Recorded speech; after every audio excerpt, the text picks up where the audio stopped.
है यो। तो शिकारी था, उसके वो तीर रखता था।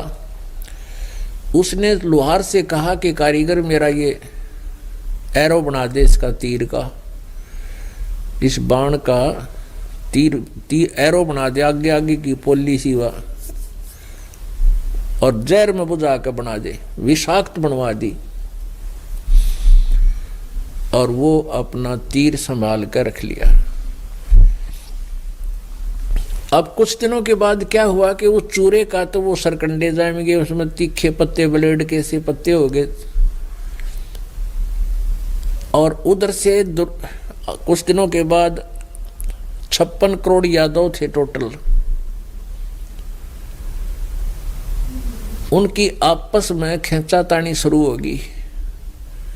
जरा सी कोई बात कह दे, लट्ठम लट्ठा एक दूसरे ने मार गए, हत्या होने लाएगी।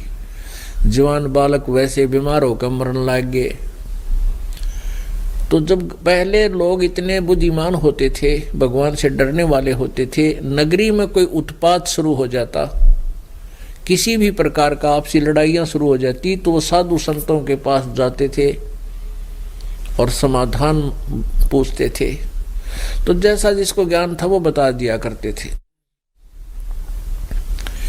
तो सारी नगरी में यह चिंता हुई भी की बात होगी, किसी ने किसी का बोल अच्छा नहीं लगता, ना बड़े छोटे की लाज रही, शर्म रही, हाहाकार मच रहा है, क्या चक्कर पड़ गया।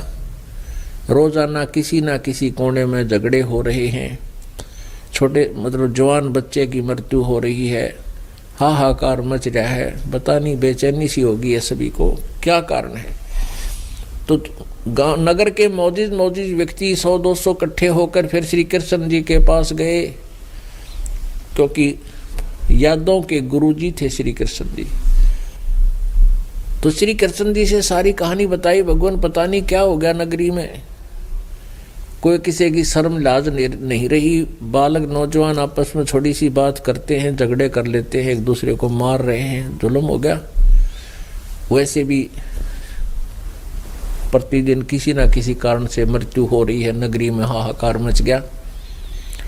इसका कारण तथा समाधान बताओ प्रभु।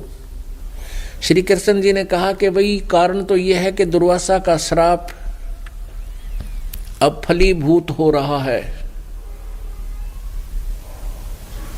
अब सभी नगर निवासी एकदम घबरा गए कि क्या करें भगवान, फिर समाधान बताओ। श्री कृष्ण जी ने कहा कि जाओ तुम प्रभास क्षेत्र में और जमुना में नहाओ, यमुना में स्नान करने से तुम्हारा ये श्राप मुक्त हो जाएगा। ये 3 ताप के अंतर्गत आता है। कोई किसी को श्राप दे दे, और या कोई देवरुष्ट हो जा, कोई जंतर मंत्र कर दे, किसी में गाल गलवा दे, भूत बात छोड़ दे, ये भी 3 ताप के अंतर्गत ये पीड़ाएं होती हैं। तो श्री कृष्ण जी ने कहा कि ये 3 ताप के अंतर्गत और दुर्वासा जी का दिया हुआ श्राप अब फलीभूत हो गया, हो रहा है, अब ये मैच्योर हो गया, जिस कारण से सब कुछ हो रहा। और इसका समाधान ये है कि तुम सारे के सारे जाओ नर यानी मेल यादव और जमुना में नहाओ, यमुना में, और तुम्हारा ये श्राप मुक्त हो जाएगा। तुम श्राप मुक्त हो जाओगे, तुम्हारा सब श्राप कट जाएगा, तुम्हें सुख हो जाएगा। अब सब ने, क्योंकि श्री कृष्ण जी उनके गुरु भी थे और उन्हीं को वो फाइनल माने हुए थे, उनकी आज्ञा का पालन करके सभी नर यादव, मेल यादव यानी छोटे नवजात शिशु भी जो लड़के थे, उनको भी साथ ले गए कि मेरे बालक पर श्राप ना रह जाए।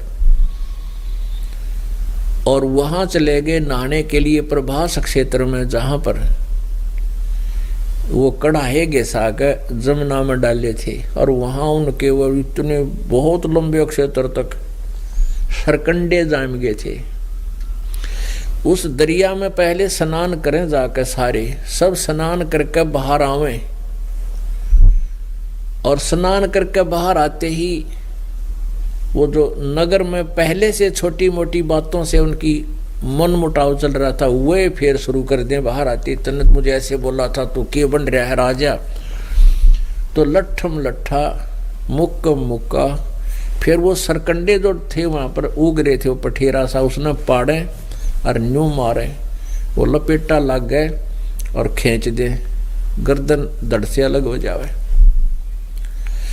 उस पठेरे ने, उस सरकंडिया ने, पठेरे जैसा ही सरकंडा होता है, पठेरा आम देखने को मिल जाता, सरकंडे कम थे इसलिए बता रहा हूं। तो उन सरकंडिया ने पाड़े और ऐसे घुमा कर मार दे एक दूसरे के, उसकी उसका गर्दन में लग जा, उसकी उसमें, दोनों खींचते दोनों मर जा। यानी वहां कत्लेआम हो गया। 56 करोड़ यादव कटका मर गए आपस में। गए थे श्राप मुक्त होने के लिए श्री कृष्ण जी से समाधान लेकर, और हो गया नाश। श्राप नहीं खत्म हुआ, यादव खत्म हो गए। विष्णु पुराण में लिखा है कि कुछ यादव बच गए थे। श्री कृष्ण भी वहां चला गया जहां उनका वो नाश हो रहा था, हो चुका था। तो वहां जाते श्री कृष्ण जी ने भी वह सरकंडे पाड़े, वह मूसल बन गए, मूसल भारा भारा। श्री कृष्ण ने वो बचे हुए यादों को खुद मार डाला।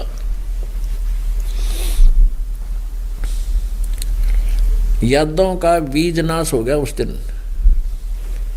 ये बाद में जो यादव अब वर्तमान में है, ये वो गर्भवती जो स्त्रियां थी वो बाद में बचे हुए थे, उनसे फिर ये दोबारा यादव कुल प्रारंभ हुआ। तो वहां दुर्वासा ने के वचन तक यादव का कुल नाश हो गया। फिर श्री कृष्ण जी द्वारकाधीश थे, सब यादव का जब नाश हो लिया, सारे